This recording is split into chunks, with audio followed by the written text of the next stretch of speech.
आज हम आपको वेंसडे सीरीज की कहानी बताने जा रहे हैं। स्टार्टिंग होती है वेंसडे एडम्स की अजीब दुनिया से। शो की मेन कैरेक्टर वेंसडे एडम्स है, जो केवल 13 साल की एक अनोखी लड़की है। उसके चेहरे पर कभी एक्सप्रेशंस नहीं आते और उसे मौत और डरावनी चीजों का जुनून है। उसका पहनावा हमेशा काले और सफेद गॉथिक स्टाइल में होता है, जो बाकी सभी को अजीब लगता है। फर्स्ट सीन में वेंसडे अपने स्कूल आती है, जहाँ उसके लॉकर में उसका भाई पगसली बंधा हुआ मिलता है और उसके मुंह में एक सेब ठूंसा हुआ था। उसे छुड़ाने के दौरान वेंसडे को अचानक एक विजन आता है, जिससे उसे पता चलता है कि उसके भाई को किसने तंग किया।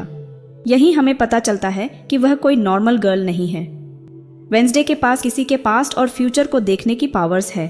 फिर अपने भाई का बदला लेने का तरीका। जैसे ही वेंसडे को पता चलता है कि तैराकी टीम के गुंडों ने उसके भाई को परेशान किया है, वह तैराकी के एरिया में 2 बैग पिरान्हा मछलियों के साथ पहुंचती है। बिना झिझके वह मछलियों को पूल में छोड़ देती है। सभी तैराक डर के मारे भागने लगते हैं। वेंसडे यह साफ कर देती है कि उसके भाई को तंग करने का हक सिर्फ उसे है और किसी को नहीं। इसके बाद उसके पेरेंट्स मोर्टिशिया और गोमेज की हरकतों से तंग आकर उसे नेवरमोर एकेडमी भेजने का फैसला करते हैं। नेवरमोर एकेडमी सुपरनैचुरल पावर्स का स्कूल है। नेवरमोर एकेडमी एक ऐसी जगह है जहां सभी स्टूडेंट अपनी स्पेशल पावर्स को कंट्रोल करना सीखते हैं। मोर्टिशिया और गोमेज भी इसी एकेडमी के पहले स्टूडेंट रह चुके हैं, जिसका मतलब है कि उनके पास भी स्पेशल पावर्स हैं। उसी समय एकेडमी के पास के जंगलों में एक अकेला पैसेंजर अचानक एक अननोन क्रीचर का शिकार बन जाता है। लोकल पुलिस को उसकी लाश मिलती है। यह घटना पहली नहीं है। हाल के दिनों में कई ऐसे रहस्यमयी हत्याएं हो चुकी हैं। एकेडमी पहुंचने पर वेंसडे की मुलाकात प्रिंसिपल लारिसा वीम्स से होती है, जो नेवरमोर को पूरी एफिशिएंटली से चलाती हैं। वेंसडे को उसकी रूममेट एनिड से मिलवाया जाता है, जो एक वेयरवुल्फ है। एनिड हर मायने में वेंसडे के उलट है। जहां वेंसडे को गॉथिक और काले रंग पसंद हैं, वहीं एनिड अपने कमरे को चमकीले रंगों से सजाती है। एनिड वेंसडे को स्कूल के मेन ग्रुप से भी इंट्रोड्यूस कराती है। फैंग्स, वैम्पायर्स, फर्स, वेयरवुल्व्स, स्टोनर्स, गॉर्गन्स जिनके सिर पर सांप होते हैं, स्केल्स, सायरन्स जो लोगों को अपनी बात मानने के लिए मजबूर कर सकते हैं। एनिड उसे स्कूल की सबसे पॉपुलर लड़की बियांका बार्कले से मिलवाती है, जो एक सायरन है। बियांका का एक्स बॉयफ्रेंड जेवियर थॉर्प एक डेथ आर्टिस्ट है, जिसकी ड्राइंग लाइवली हो सकती है। इसके अलावा वेंसडे पर नजर रखने के लिए उसका वफादार थिंग भी तैनात किया गया है। अगले दिन वेंसडे फेंसिंग क्लास में जाती है, जहाँ उसका मुकाबला इम्प्रेसिव बियांका से होता है। बियांका और वेंसडे के बीच तलवारबाजी का मुकाबला इंटेंस हो जाता है। स्कोर बराबर होने के बाद वे मास्क उतारकर तब तक लड़ने का फैसला करती हैं जब तक कोई खून बहा न दे। आखिरकार बियांका वेंसडे के गाल पर एक छोटा सा कट लगाकर जीत जाती है। बाद में जब वेंसडे मरहम लगवाने के बाद बाहर निकलती है, तो एक पत्थर का गरगोयल अचानक उस पर गिरने वाला होता है, लेकिन एन मौके पर जेवियर उसे बचा लेता है। अपने कमरे में लौटकर वेंसडे को शक होता है कि कोई उसे देख रहा है। तलाशी लेने पर वह अपने पेरेंट्स द्वारा भेजा गया थिंग, जो कि एक जिंदा हाथ है, उसे ढूंढ लेती है। वह उसे धमकाती है कि अगर वह वफादार नहीं रहा तो वह उसे बंद कर देगी। डर के मारे थिंग उसकी बात मान लेता है। पिरान्हा वाली हरकत की सजा में वेंसडे को मैंडेटरी थेरेपी सेशन में जाना पड़ता है। प्रिंसिपल लारिसा वीम्स उसे पास के कस्बे जेरी को लेकर जाती है। थेरेपी के दौरान वेंसडे कुछ नहीं बताती और बहाने से वॉशरूम जाकर खिड़की से भाग जाती है। बाहर निकलते ही वह एक आदमी से टकराती है और उसे छूते ही एक विजन आता है। इसमें वह देखती है कि यह आदमी मरने वाला है। डर के मारे वह पास के एक कैफे जाती है। कैफे में वेंसडे की मुलाकात टाइलर से होती है, जो शेरिफ का बेटा और एक बैरिस्टा है। टाइलर की कॉफी मशीन खराब है, लेकिन वेंसडे इटालियन भाषा पढ़कर उसे तुरंत ठीक कर देती है। इसके बदले वह टाइलर से बस स्टॉप तक लिफ्ट मांगती है। इसी दौरान 3 लड़के जो पिलग्रिम के कपड़ों में हैं, वेंसडे का मजाक उड़ाते हैं। वह पहले तो अनदेखा करती है, लेकिन आखिरकार उन्हें बुरी तरह हरा देती है। शेरिफ और लारिसा वहाँ पहुंचकर वेंसडे को डांटते हैं और उसे वापस एकेडमी ले जाते हैं। रास्ते में वे एक हॉरिफिक कार एक्सीडेंट देखते हैं। मृत व्यक्ति वही होता है जिसे वेंसडे ने अपने विजन में मरते देखा था। उस रात वेंसडे बालकनी पर अपने सेलो पर एक इंटेंस ट्यून बजाती है।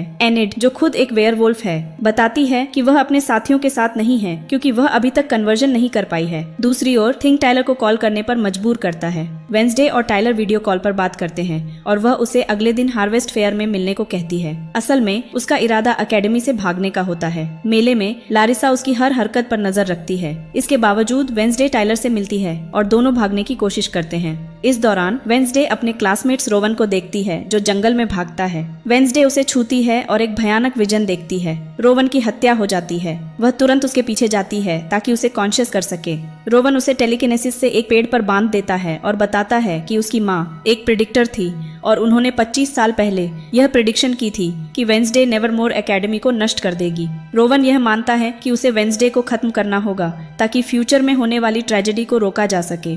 वह अपनी शक्तियों से वेंसडे का दम घोंटने की कोशिश करता है। जब रोवन वेंसडे को मारने की कोशिश करता है, अचानक एक विशाल राक्षस आता है और उसे चीर फाड़ देता है और फिर गायब हो जाता है। वेंसडे रोवन के स्कार्ड शरीर को देखती है और उसे वहाँ एक पेंटिंग मिलती है जो उसकी माँ ने उसके बारे में बनाई थी। जल्द ही पुलिस वहाँ पहुँचती है, लेकिन शेरिफ वेंसडे की बातों पर यकीन नहीं करता कि रोवन को किसी राक्षस ने मारा है। तभी एक ऑफिसर उन्हें रोकता है और रोवन को जिंदा दिखाता है। वेंसडे वापस अपने कमरे में जाती है, लेकिन वह इस रहस्य का पीछा नहीं छोड़ती। इस बीच उसकी रूममेट एनिड पूरी तरह से प्रो कप कंपटीशन में लगी हुई है। वेंसडे रोवन से बात करने की कोशिश करती है, लेकिन प्रिंसिपल लारिसा वीम्स बताती हैं कि उसे अकेडमी से निकाल दिया गया है। वेंसडे थिंग को रोवन की निगरानी के लिए भेजती है। सीन बदलता है, जहां रोवन ट्रेन स्टेशन पर होता है। थिंग देखता है कि रोवन अचानक एक बूढ़े आदमी का रूप ले लेता है। थिंग इसे नहीं समझ पाता, लेकिन बाद में पता चलता है कि वह बूढ़ा आदमी वास्तव में प्रिंसिपल वीम्स है। इससे साफ होता है कि वीम्स एक शाप बदलने वाली हैं और रोवन की हत्या को छिपा रही हैं। अब कोई और रास्ता न देकर वेंसडे जंगल में रोवन की हत्या से जुड़े सुराग ढूंढने निकलती है। टाइलर उसके साथ जंगल जाता है। वहाँ वेंसडे को रोवन के चश्मे मिलते हैं। उन्हें उठाते ही उसे एक विजन आता है, जिसमें वह रोवन को एक पर्पल बुक पकड़े देखती है। वेंसडे अपनी क्लास टीचर से बुक के बारे में पूछती है। वह बताती हैं कि यह बुक एक पुराने सीक्रेट ग्रुप नाइटशेड्स की थी, जो अब खत्म हो चुका है। रात में वेंसडे चुपके से रोवन के कमरे में जाती है और वहाँ एक मास्क पाती है। तभी जेवियर आ जाता है, जो रोवन का रूममेट है। वेंसडे बिस्तर के नीचे छिप जाती है। बियांका भी वहाँ आती है। वेंसडे उनकी बातचीत से सुनती है कि बियांका पो कप में एनिड को हराने की प्लान बना रही है, इसलिए वेंसडे एनिड की हेल्प करने का फैसला करती है और कंपटीशन में शामिल हो जाती है। अगले दिन 4 टीमें कंपटीशन में पार्टिसिपेट करती हैं।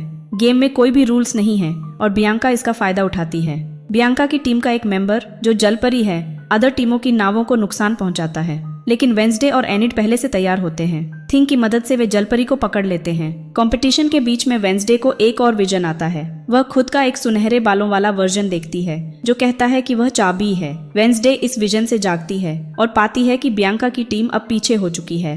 वेंसडे और एनिड चालाकी से बियांका के मेथड्स का यूज करते हैं और कंपटीशन जीत जाते हैं। यह पहली बार है जब सायरन के अलावा किसी टीम ने 4 डिकेड्स बाद यह ट्रॉफी जीती है। प्रिंसिपल वीम्स एनिड को पो कप ट्रॉफी देती हैं। हालांकि वेंसडे को इस सब का अट्रैक्शन सहन नहीं होता। वह अकेली जाकर एडगर एलन पो की मूर्ति के पास बैठती है। वह पो की मूर्ति पर एक मार्क देखती है, जो रोवन की तस्वीर पर भी था। वेंसडे रिडल्स को सॉल्व करती है और एक सीक्रेट रूम खोलती है। रूम में वह एक बुक पाती है, जिससे रोवन ने पेंटिंग फाड़ी थी, लेकिन इससे पहले कि वह कुछ और कर सके, कोई उसके सिर पर एक काली बोरी डाल देता है। थोड़ी देर बाद जब वेंसडे की आंखों से बोरी हटाई जाती है, तो वह खुद को बियांका, जेवियर और कुछ और स्टूडेंट्स से घिरी हुई पाती है, जो नाइटशेड्स क्लब के मेंबर हैं। पता चलता है कि यह ग्रुप पहले डिसॉल्व कर दिया गया था, लेकिन प्रिंसिपल लारिसा ने इसे सीक्रेट फॉर्म से फिर से एस्टैब्लिश कर दिया। जेवियर वेंसडे से इस ग्रुप में शामिल होने की गुजारिश करता है, लेकिन वह साफ तौर पर मना कर देती है और वहां से चली जाती है। नेक्स्ट सीन में प्रिंसिपल लारिसा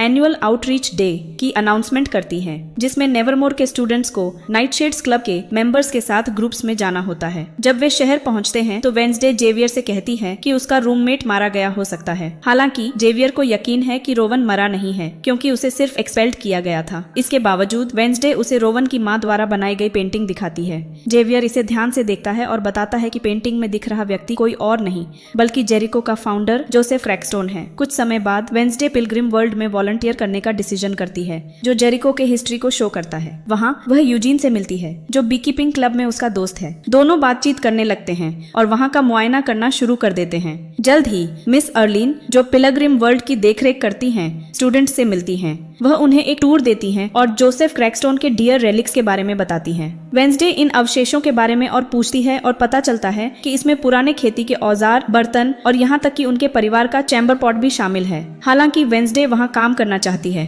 पर यह जगह मरम्मत के लिए बंद है, इसलिए सभी स्टूडेंट्स को ये ओल्ड फजरी में काम पर लगाया जाता है, जहां उन्हें लोकल टूरिस्ट को फजा और केक बांटना होता है। बाद में वेंसडे यूजीन की हेल्प से चुपके से क्रैकस्टोन फैमिली रूम में घुस जाती है। वहां उसे पुराने मीटिंग हाउस की एक पेंटिंग मिलती है, जिसमें उसकी विजन में देखी गई लड़की शामिल है। थोड़ी देर बाद वह उस लड़की के पास जो बुक थी उसे भी ढूंढ लेती है। हालांकि जब वेंसडे नोटिस करती है कि बुक के पन्ने खाली हैं, तो उसे शक होता है कि यह नकली है। तभी देखरेख करने वाली अर्लिन वहां आ जाती है और उसे पकड़ लेती है। वेंसडे उससे असली किताब के बारे में पूछती है। अर्लिन झिझकते हुए बताती है कि इसे पिछले महीने चुरा लिया गया था। बाद में वेंसडे और टाइलर कॉफी शॉप में फिर से मिलते हैं। वेंसडे जोसेफ क्रैकस्टोन के बारे में पूछती है। टाइलर बताता है कि जो मीटिंग हाउस बचा है वह जंगल के बीच में है, जो अब खंडहर हो चुका है और जिसे अक्सर नशेड़ी ठिकाने के रूप में यूज करते हैं। वेंसडे और थिंग तुरंत जंगल में जोसेफ क्रैकस्टोन की जगह की तलाश में निकल पड़ते हैं। आखिरकार वेंसडे और थिंग उस जगह को ढूंढ लेते हैं और वहाँ एक होमलेस आदमी से टकराते हैं।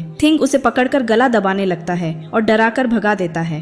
अचानक वेंसडे को एक और विजन आता है। इस बार वह न्यूयॉर्क शहर में जाती है और एक किताब देखती है। यह किताब उसे 400 साल पुराने पास्ट में ले जाती है। वह उस सुनहरे बालों वाली लड़की को देखती है जिसे उसने अपनी पिछले विजन में देखा था। वहाँ विलेजर्स की भीड़ लड़की को डेविल्स स्पॉन, शैतान की संतान कहती है। जल्द ही जोसेफ क्रैकस्टोन भीड़ के बीच आता है और लड़की को गुडी एडम्स कहकर बुलाता है। जोसेफ उस पर जादूगरनी, विच होने का आरोप लगाता है और उसे अदर कल्प्रिट्स, जिनमें उसकी माँ भी शामिल है, के साथ एक बाण में बंद कर देता है। गुडी उस पर पलटकर अपने लोगों की जमीन चुराने, निर्दोषों का नरसंहार करने और उनके पीसफुल लाइफ को नष्ट करने का आरोप लगाती है। जोसेफ क्रोधित होकर उसे घूरता है और फिर बाण में आग लगा देता है। गुडी अपनी माँ को बचाने की कोशिश करती है, लेकिन उसकी सारी कोशिशें बेकार जाती हैं। अंत में जब कोई उम्मीद नहीं बचती तो वह एक सीक्रेट डोर के जरिए वहां से भाग निकलती है। इस दौरान वेंसडे इस सब को बाण में उनके साथ खड़ी होकर देखती है। थोड़ी देर बाद गुडी उसके पास आती है और उसे बताती है कि जोसेफ तब तक अपनी क्रुएल्टी नहीं रोकेगा जब तक वह सबको खत्म न कर दे। यह जानने के बाद वेंसडे अपनी लॉन्ग साइड से जागती है और थिंग को सब कुछ समझाती है। अचानक वे वही राक्षस देखते हैं जिसने रोवन को मारा था। वेंसडे बारिश में उसका पीछा करती है लेकिन उसे पकड़ नहीं पाती। वह उसके पैरों के निशानों का पीछा करती है जो धीरे धीरे इंसानी पैरों में बदलने लगते हैं। इससे पता चलता है कि यह राक्षस वास्तव में एक इंसान है। इसी समय वह जेवियर से टकराती है और उसे सब कुछ बताती है।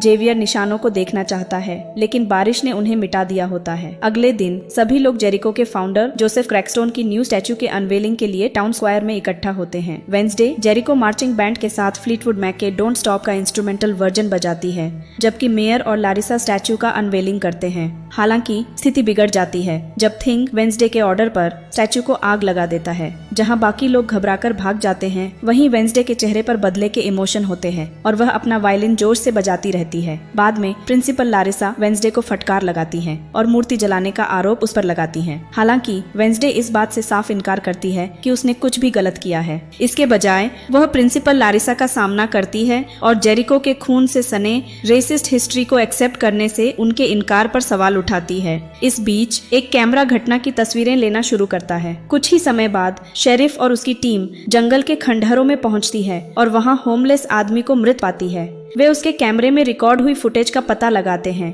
जो क्रिमिनल का चेहरा उजागर कर सकती है। जब वे फोटोज देखते हैं तो शेरिफ उस हत्यारे के चेहरे को देखता है, एक ऐसा राक्षस जो किसी बुरे सपने से निकला हुआ लगता है। यहाँ तक इसकी कहानी खत्म होती है। इस सीरीज के आगे के एपिसोड्स में और भी राज खुलेंगे, तो हमारे साथ जुड़े रहें। और अगर आपको ऐसी फिल्में या सीरीज देखना पसंद है तो आप कमेंट बॉक्स में बता सकते हैं कि आप किस मूवी की एक्सप्लेन्ड वीडियो चाहते हैं। हम पूरी कोशिश करेंगे उस मूवी की एक्सप्लेन्ड वीडियो बनाने की। बाय द वे गाइज, अगर आपको हमारी ये वीडियो अच्छी लगी हो तो लाइक और सब्सक्राइब जरूर ही कर देना। शुक्रिया।